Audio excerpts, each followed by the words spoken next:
Hi, this is Scott Silverman for the Florida Atlantic Chapter of the NCGR, and I'm here today. I've been talking with April Elliott Kent, who's going to be doing a new workshop on eclipses. Tell us the name of the workshop, please, April.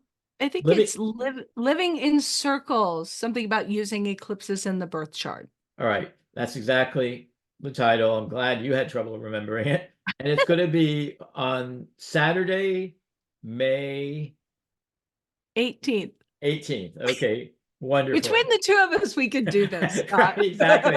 Wait. That's just hopefully we won't have to sign it too. Yeah. Then there's going to be a breakdown. Um, Let me ask you. We were talking earlier about eclipses. Do you have any particular rules for determining whether a particular eclipse will have a positive or negative impact in the native's life? Because as we know, eclipses don't always bring bad things. Sometimes they Oh. just bring really good things in, but change, of course, is the key word we're working with when we talk about eclipses and its impact on the Mhm. nativity. I don't know always if it's going to be positive or negative. You can tell sometimes the context of the person's life.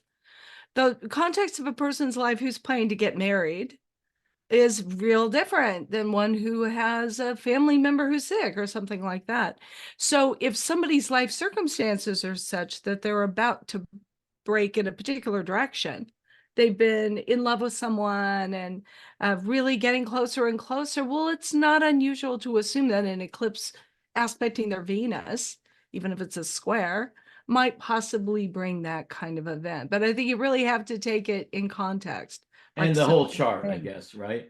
Well, of course, the whole chart, but Yeah. even just in terms of eclipses, you cannot, because as I told you before, I only use hard aspects from the eclipse to planets in the birth chart. So it's always going to be a hard event that's coming.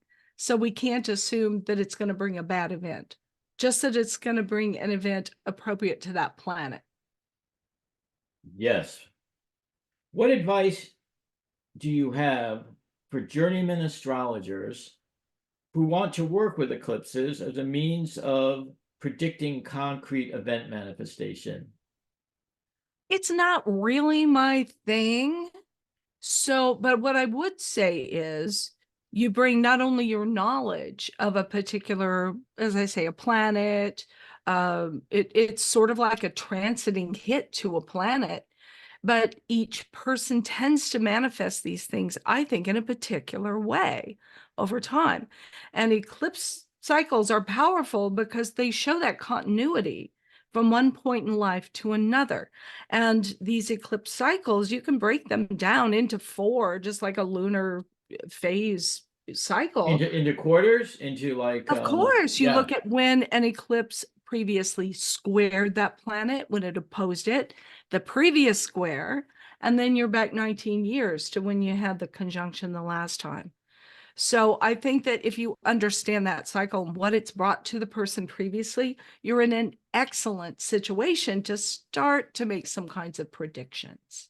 And in Uranian astrology, it's really quite common to have a look at where the sun was 90 degrees before the eclipse or 90 days, because the sun Mhm. moves about 1 degree a day, or 90 degrees after the eclipse. And this is another way we learn and consider, the manifestation of the eclipse in Yes. your life. I've looked at those a lot. Those midpoints basically is what they are, and they will trigger the eclipse before or after really commonly. Have you ever seen an eclipse in a client's chart that actually falls directly on their natal sun moon midpoint? Never looked for it. I think I'm going to look for that. I like the idea of that. You just sparked a little light bulb in my Certainly mind. for, yeah, for important meetings or that kind of thing.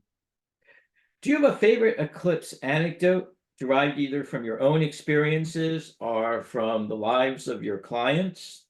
Something that you felt it really was Well, such a that's brilliant example of how there eclipses was one can. I was telling you about during our interview, really, of this woman who had a child and then she divorced and then she married a man with three children. And when the eclipse cycle repeated that had she had had her son, the children's mother died in an accident, and the children came to live with her and her husband. So she had always sworn she would never have more children after the first one. And sure enough, when the eclipse repeated and hit the same point in the chart, I think it was Saturn in her fifth house, she ended up with three more children. Very, very fascinating. It was the thing that really convinced me eclipses were something I wanted to look at. What about in your own life? Any eclipse horror stories I or? don't have horror stories, but I will say that when I was getting married, it was close to an eclipse across my first and seventh house axis. It was aspecting my moon in the seventh house, a lot of things. I also had an aspect of Venus pretty close to that. And when I looked back 9 years, had been in the most horrible relationship of my life when an eclipse was aspecting Venus. But what I learned about Venus from those two events is Venus is about how we feel valued and how we value ourselves. And if somebody's treating you badly in a relationship, you have to ask yourself, don't I, deserve better? But then when I met my husband and decided to marry him, and he was treating me so well, and I thought, wow, do I deserve this? So it's all about how we You feel. did. Yeah, I think I did. Thank you. And he's wonderful. But eclipses can show you very different elements of the same planet in your chart. But it's still about relationship. It was still about, am I going to be with this person or not? So the circumstances are often similar, but not Wasn't he exactly your the same. client? Didn't he start out as your client? You hear And that from a lot of astrologers. I thought that was yeah, such a singular story, but I run across it a lot because you meet people at work. So right. This is your yeah, work. Right, he was a exactly. client, and we just became really good friends after running into each other in the wild after that. And eventually, yeah, got married just between two eclipses. Well, I'll tell you an eclipse anecdote from my life that made me really realize how you can't afford to ignore them. So it was 2013, and in the spring of 2013, there was a Saturn station at about 11 and a half Scorpio, which is my IC, and my MC is 1103 Taurus, and my sun is 11 and a half Taurus. And later that year in October, there was an eclipse on 11 and a half Scorpio. So that combination of a station from Saturn and the eclipse in the same degree in the same portions of my chart, we can't say they caused it, but they certainly were synchronous markers about the arrival of a serious medical problem in my Mm. life, right? And if I'd been maybe I could have predicted it if I was in thinking like that. So I know I often look at eclipses now just in the context of what stations and what slow moving planets are doing. And even I'd be willing to, don't always do this, but even in terms of conjunctions like Neptune Uranus conjunction of the early 90s, these slow moving planet midpoints that become like sensitive points in the chart. So Mm-hmm. I think if you're just willing to roll up your shirt sleeves and do the work, there's so much more information than we realize in eclipse charts.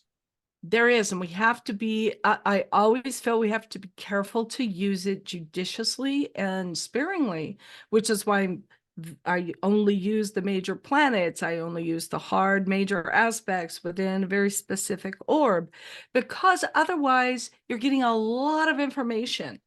You're almost getting too much information sometimes. But I think if you focus on this one thing, maybe on this one cycle of something hitting 19 degrees Aries in your chart, then you can go back every 9.5 years and see, when was there a square to this point from an eclipse? 9 more years, when was there an opposition, and so forth, so that you start to get the whole story, not just the story of what happens when the eclipse makes a conjunction, because there is a lot more. Well, I'd like to thank you for just taking the time to talk to me, and we'll all see you at the workshop, which is April, May I mean, 18th. May. May. You confused me when you said April.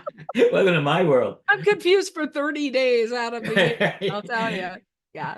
So thank you very much, Scott. It's been All right, lovely thank you chatting. so much. Okay, and details are available at astrologysouthflorida.com. Thank you. Thank you.